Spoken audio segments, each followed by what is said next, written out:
রাষ্ট্রের কাছে অনেক কিছু চাই। আমরা রাষ্ট্রকে কি দিতে পারি? রাষ্ট্র গণতান্ত্রিকভাবে চলুক, সেজন্য সহযোগিতা করতে চাই। বিএনপির স্থায়ী কমিটির সদস্য জনাব সালাউদ্দিন আহমদ সাহেব বলেছেন, আমরা সবাই রাষ্ট্রের কাছ থেকে দাবি দাওয়া পেশ করি, খুব স্বাভাবিক, কিন্তু রাষ্ট্রকে আমাদের দেওয়ার চেষ্টা করা দরকার।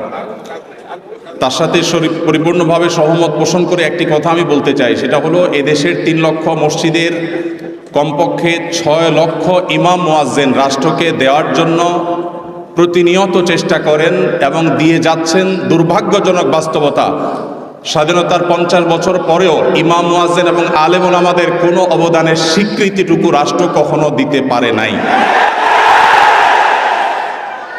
আজও বাংলাদেশের চেহারাকে যদি পরিবর্তন করে দিতে হয়, আজও বাংলাদেশকে যদি স্বনির্ভর করতে হয়, আজও বাংলাদেশের পরিবেশ সচেতনতা সৃষ্টি করে যদি সাফল্য অর্জন করতে হয়, পরিবেশ বিপর্যয় যদি রোধ করতে হয়, যে কোনো দুর্যোগ মোকাবেলা যদি সফলভাবে করতে হয়, দেশের শুধু মসজিদগুলোকে ইমাম মুয়াজ্জিনদেরকে যদি রাষ্ট্র অন করে, ইমাম মুয়াজ্জিনদেরকে যদি সে সুযোগ দেয়, তাদেরকে যদি অন্তত কাজ করবার পরিবেশটা করে দেয়, আমার বিশ্বাস বাংলাদেশের চেহারা পরিবর্তন করতে আর কোনো কিছুর তেমন বেশি প্রয়োজন হবে না। 3 লক্ষ মসজিদ সরকারি হিসেব মতো কমপক্ষে 3 লক্ষ মসজিদ আরো বহু আগে বলা হয়েছে, সেটা এখন 3 লক্ষের অনেক বেশি চলে গেছে স্বাভাবিকভাবে। 3 লক্ষ মসজিদে প্রতি জুমার দিনে 12:30 থেকে 1:30 পর্যন্ত এই সময়ের মধ্যে গড়ে যদি 100 মানুষ একটা মসজিদে জুমার নামাজে খতিব সাহেবের খুতবা শোনার জন্য আসেন, তাহলে 3 কোটি মানুষ হয়। বাংলাদেশের সমস্ত টিভি চ্যানেল, সমস্ত মিডিয়া একযোগে সবচেয়ে পিক টাইমে এত বেশি দর্শক কখনো পায় বলে আমি মনে করি না।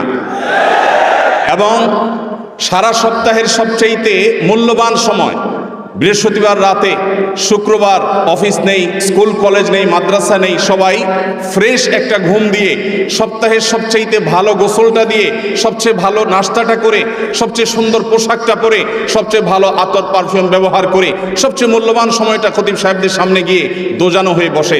পৃথিবীর অন্য কোনো কৃষ্টি কালচার, কোনো সিস্টেমে একসাথে একটা দেশের 3 কোটি মানুষকে অ্যাড্রেস করার এই সুযোগ ইমাম সাহেব, খতিব সাহেবরা ছাড়ার কারোর হাতে নেই। ইমাম সাহেবরা যদি চান, তাদেরকে যদি রাষ্ট্র আসলে সুযোগ দেয়, তাহলে সেক্ষেত্রে তারা অনেক কিছু করতে পারেন। ইতিমধ্যে আমরা দেখেছি রোহিঙ্গা শরণার্থীরা যখন আমাদের দেশে আশ্রয় নিয়েছে, সবার আগে ঝাঁপিয়ে পড়েছেন এদেশে ওলামা একরাম। প্রতিটা দুর্যোগে ওলামা একরাম যে ঝাঁপিয়ে পড়েন, সেটা নিঃস্বার্থভাবে হয়, স্বার্থহীনভাবে হয়।